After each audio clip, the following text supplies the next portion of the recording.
I asked if there was something I could do about that, and he was just like, no, this isn't something you just take a medication and it fixes it. This is something you're going to live with for the rest of your life, basically. I guess the beginning would be a couple of years before the actual event happened, where we had this whole huge thing going on. It was really big because a kid from my hometown, he committed after being bullied for a really long time. Um, and nobody really did anything about it. And I mean, obviously, the school does its whole PR thing. Hey, we're cracking down on bullying, yada, yada, yada. And this kid was a member of the LGBT community. He was very open about that fact. But obviously, a couple of years later, well, then we get to my story. I was in middle school at the time. It was constant, it was daily. Nobody ever did anything about it. Like, I would talk to the teachers and they would just say to ignore it, and I would try that. I went the first quarter of the school year without really having any reaction and nothing changed, but I kept telling the school about these things that were happening, and they never really did anything about it. It was, it started out a lot of, verbal, name calling and telling me how worthless I was or whatever, and people moved on eventually to telling me that I should kill myself. Eventually, it moved on to being physical. People started throwing things at me, erasers, paper, and then they started shooting little folded up pieces of paper from rubber bands at me, and like pencils. Eventually, it moved on to like full on books and stuff, and nobody ever did anything. And this would be in most of my classes, with the exception of I think one, maybe two. And then I would, get on the bus, and my bus ride was 2 hours, and it just continued. I'd be on the bus, and people would be throwing things at me, calling me names, telling me I should kill myself, spitting on me. I don't even know what I did to kind of bring it on, but I guess I was the easy target, and so everybody just kept going after me. I even had a bus driver tell one of the other students to smack me because I was being, quote, unruly for being annoyed at what was going on. And I'd get home and I'd have to, walk a mile to get back to the house, and my brother and his friends didn't make things any easier. In fact, the kid that was spitting on me all the time was one of my brother's friends. We got in a couple of fights on the walk home after a while because I couldn't take it anymore. I was getting legitimately suicidal, which is something that I never actually ended up telling really anybody about. Even when I was eventually forced to go into therapy, I still wouldn't even tell my therapist about that because I was afraid of like being committed or something. So eventually this gets around to February or so. There hasn't been any change. I'm still getting all of this happening every day. I'm still going to the office every day, and I'm still reporting it every single day, and nothing has changed. Nobody has even been addressed. Nothing has happened. I've always had an issue with anger, and I would get really angry about just so many things all the time.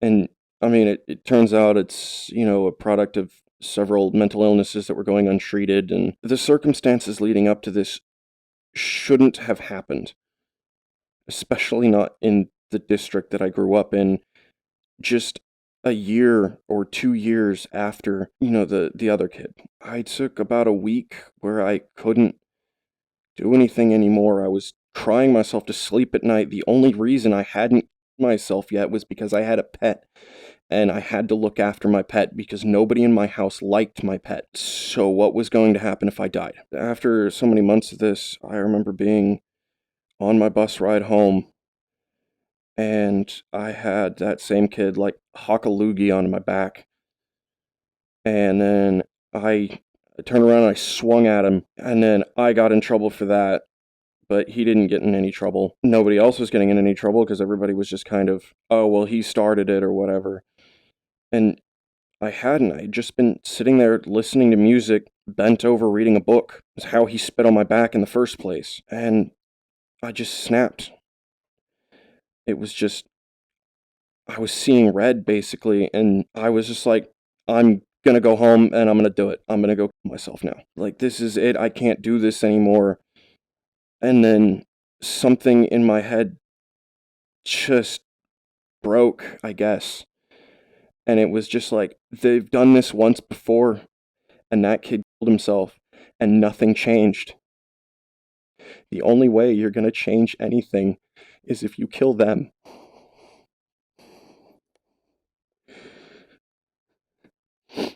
And so I started writing down a list of names. And in that moment, I feel like I was 100% ready to go through with it, but like I later on I kept telling myself that, oh no, I just wanted to figure out why everybody was so mad at me all the time or whatever, and that I feel like me just trying to convince myself that I hadn't gone as far as I had. My friend had been sitting with me, and I say friend kind of loosely, but at the time he generally we went back and forth on whether we were on good terms or not, but at the time we were. And he saw what I was doing and he turned me in for it. And I'm really glad that he did because I honestly don't know what what would have happened. It, it was just so much to deal with at that time, you know? And it was a whole thing. I got dragged up into the office. They wouldn't let me take my backpack. Nobody would tell me anything. And by that point, like, I had sort of, I'd almost forgotten about it until they pulled it out in a meeting and called my parents in, and I was basically expelled, for obvious reasons. I was given my coursework and I was doing all my classes from home after that. Yeah, it was really not a good thing to have done, but the really frustrating thing about it is that even like looking back, while I feel like it's the what's the word I'm looking for? The sympathetic villain. You can see the logic, even though you don't agree with it, and it's like I see where you know the idea came from, but it obviously was not the way to go about it, and I'm really really glad that that friend of mine had turned me in for it because it did kind of get me the help that I needed. Even with that in mind, nothing, still nothing changed at the school. I got back into school in eighth grade at that point. It was the same thing. While I was, going to counseling and working on my anger and having to go through what basically amounted to empathy training so that I, would stop acting like so much of a freaking sociopath. I don't know. I don't feel like you can go through something like that and come out the other side completely mentally intact. I've also I've got, my best friend here. Um, I've also got my partner here to kind of help me with mentally kind of keeping it together long enough to tell this story. After I think about 3-ish months, they put me in an alternative academic setting, sort of like in school suspension, but it's permanent. And that was actually where I, met our mutual friend. Yeah, I mean, he can kind of tell you about this. He can kind of back up what I was saying, just because he was there immediately afterwards. And while I never got that far gone again, I don't know, I guess in some weird way, I'm kind of glad that I went through what I did, just because it's kind of put me it's put me where I am today. Still kind of wish that I never had to deal with any of that, and that I could have just gone on being a normal weirdo. As part of my sort of conditional return to some modicum of school, I was forced to go to counseling. That was a requirement, which, was a good thing. I obviously needed it, But that was how I got diagnosed with a number of things, ADHD, autism, and then eventually I was diagnosed as a sociopath after explaining sort of the mental snap that I mentioned to um, the psychiatrist or psychologist, whichever one it is. I always get the two confused. They were giving me medications for everything else, and I asked if there was something I could do about that, and it was just like, no, this isn't something you just take a medication and it fixes it. This is something you're going to live with for the rest of your life, basically. And the only thing we can really do to help you is, teach you again how to, go through basic empathy so that, you can at least understand your impact on people around you on a more conscious level. I went through that for years, um, between the ages of probably 12 and 16. And I was afraid to leave the program because I was afraid that I was going to go back and, you know, it was going to start up again and I wasn't going to have my regular, weekly outlet and I was just going to end up snapping again and maybe not get caught that time. The impression that I'd always been given from pop culture, books, TV shows, etc., was that sociopaths were basically just psychopaths, which were just evil. They were just bad people that, couldn't go anywhere in life. And the only thing they were good for was screwing things up and hurting people. And I really internalized a lot of that for a long time.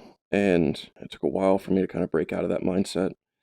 But it was eventually explained to me that this was just a different moral compass. Like somebody, you get your normal moral compass, you got your north, and somebody stuck a magnet over here. So my north, instead of being that way, is now that way. I mean, I still don't see the problem with certain ways of handling situations.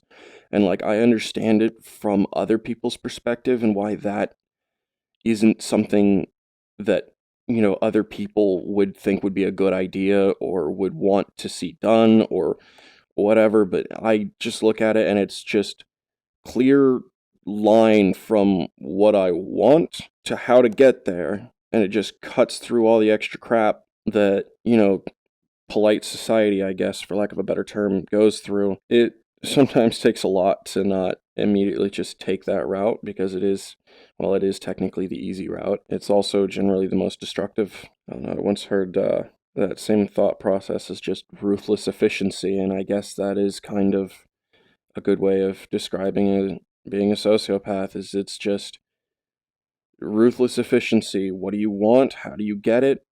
Clear line, take it. It's legitimately hard a lot of the time to actively kind of choose to take the long way to the goal because it's just, I mean, what else am I going to do? Like, hey, let me go sabotage all of my relationships again by, just, oh, this is what I want. So I'm going to, manipulate that person to do that thing so that the other person decides they don't want X anymore and they want to get rid of it and now I can get it from them. Which was, I mean, that's probably sounds really childish, and that's because that's what I would do as a kid before I fully kind of realized what was going on. Is it was just, manipulate one person into believing a certain thing that benefited me in some way. Once I kind of had a name to it, I guess, realized just how much I had been doing and how destructive what I was doing was, and maybe that's why I didn't have friends, and maybe that's why people were, doing that to start. But I don't know. I feel like the sociopath stuff didn't come into play until that exact moment on the bus when it just snapped.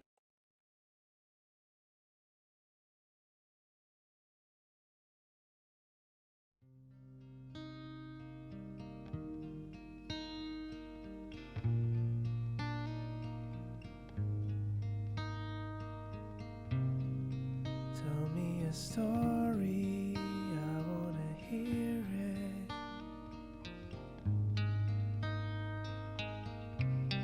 You might think it's boring,